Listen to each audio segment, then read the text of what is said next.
नमस्कार प्यारे बच्चों, उम्मीद करती हूँ आप सभी अच्छे होंगे। आज की इस कक्षा में आपका स्वागत है। प्यारे बच्चों, मैं हूँ अंजू, आपकी हिंदी अध्यापिका। प्यारे बच्चों, इस कक्षा में हम अपने हिंदी व्याकरण आनंद के उप विषय कहानी के ऊपर बात करेंगे। कहानी को कैसे लिखते हैं, कहानी का क्या अर्थ होता है और कहानी को लिखते समय किन किन बातों का ध्यान रखना चाहिए, इसके ऊपर हम विस्तार से चर्चा करेंगे।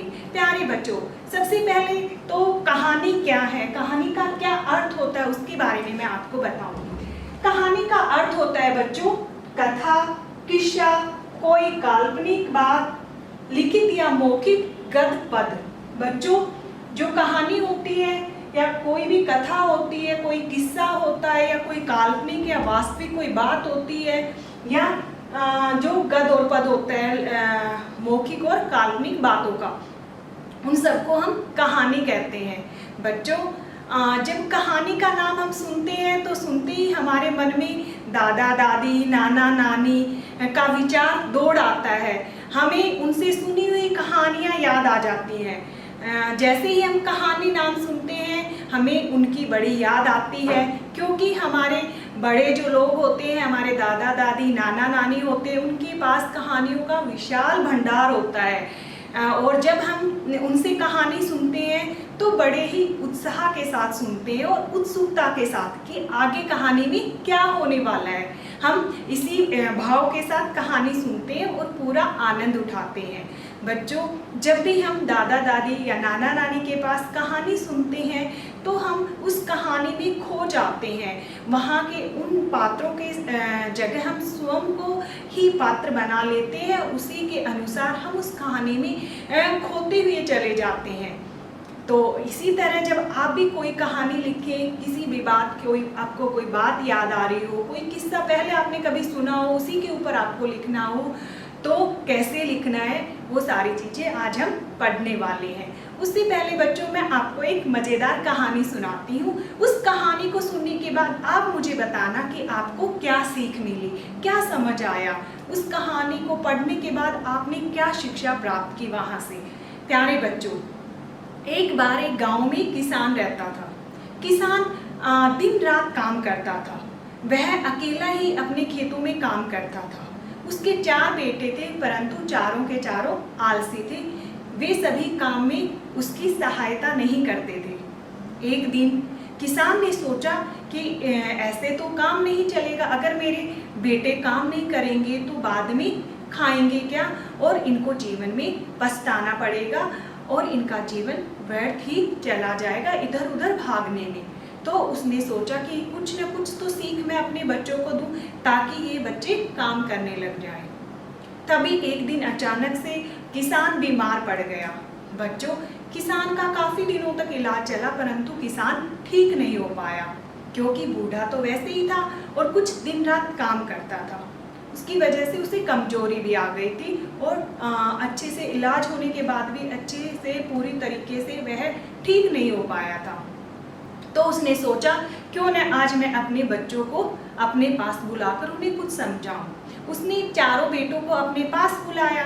पास बुलाकर उनको समझाया कि खेत में मैंने खजाना दबा रखा है, तुम चारों जाओ और उस खजाने को निकाल लाओ ताकि मेरे मरने के बाद, मेरे इस दुनिया से जाने के बाद तुम्हें कोई तकलीफ न हो और तुम्हारा जीवन सुखमय व्यतीत हो। चारों बहुत खुश हुए। चारों ने सोचा कि आज तो हमें बहुत सारा खजाना मिल जाएगा। जब अगले दिन सुबह वे उठे तो अपना अपना फावड़ा लेकर खेत की तरफ चल दिए। चारों ने मिलकर पूरा खेत खोद डाला, लेकिन कहीं भी उन्हें खजाना नहीं मिला। वो बड़े दुखी हुए और आकर अपने पिताजी से बड़े ही निराश हुए और उनसे कहने लगे कि आपने हमसे झूठ बोला है। कुछ दिनों के बाद एक दिन किसान ने मौका देखकर अपने बच्चों से कहा कि ये बीज रखा है घर में बहुत दिनों से, तुम इनको खेत में बिखेर आओ।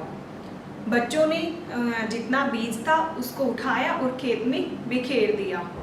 तभी 1-2 दिन के बाद बारिश हुई। बारिश होने से जो बीज बिखेरे थे वो अंकुरित हो गए दोस्तों उसके बाद जब वो बीज अंकुरित हो गए तो किसान को बड़ी खुशी हुई। उसने सोचा कि अब मैं अपने बच्चों को अच्छे तरीके से सीख दे पाऊंगा।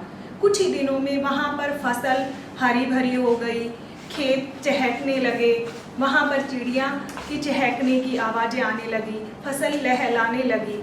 तो किसान ने अपने चारों बेटों को अपने पास बुलाया और कहा कि जो खजाना तुम जमीन के अंदर ढूंढ रहे थे वही खजाना आज जमीन के बाहर आ गया है। बच्चों, चारों बेटे किसान के उस फसल को देखकर खुशी से झूम उठे। उन सभी को अब समझ में आ रहा था कि पिताजी हमें क्या सीख देना चाहते थे। जल्दी ही फसल पककर तैयार हो गई। उन्होंने फसल को बेचकर काफ़ी धन कमाया। उन चारों बेटों के समझ में आ गया था कि परिश्रम का हमारे जीवन में कितना महत्व है। अब वो सभी को बताने लग गए कि परिश्रम करने के क्या क्या फ़ायदे होते हैं, परिश्रम करने से हम हर वस्तु को प्राप्त कर सकते हैं। बच्चों, आपने देखा कि कैसे किसान ने अपने चारों बेटों को एक कार्य के द्वारा एक सीख दी कि कैसे मेहनत करके जीवन में आगे बढ़ा जा सकता है, परिश्रम के बल पर कुछ भी प्राप्त किया जा सकता है। तो बच्चों, अब आप इस कहानी को सुनने के बाद मुझे बताएं कि आपको इस कहानी से क्या सीख मिली, क्या समझ में आया कहानी सुनकर आपको? जी बिल्कुल, सभी सही कह रहे हैं। अगर हम अच्छे से परिश्रम करेंगे तो कुछ भी वस्तु, कोई भी वस्तु हम आसानी से प्राप्त कर लेंगे। अब बच्चों, जब हम कहानी लिखते हैं तो हमें किन किन बातों का ध्यान रखना चाहिए उसको देखेंगे।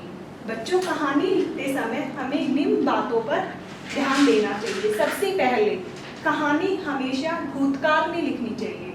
उसके बाद कहानी लिखने से पहले उसकी रूपरेखा बना लें कि आप किसके बारे में बता रहे हो, आप कहानी क्या कहानी है आपकी, उसकी आप रूपरेखा बनाकर आगे बढ़िए। कहानी की भाषा सरल, रोचक और आकर्षक होनी चाहिए। कहानी छोटे छोटे अनुच्छेदों में लिखनी चाहिए।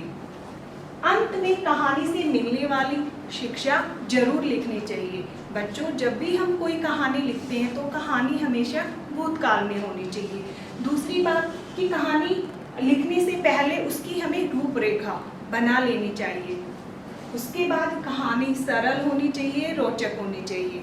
फिर कहानी लिखते समय हमें कहानी को छोटे छोटे अनुच्छेदों में बांटकर लिखना चाहिए और अंत में हमें कहानी से मिलने वाली शिक्षा को जरूर लिखना चाहिए, बताना चाहिए कि हमें इससे क्या सीख मिली।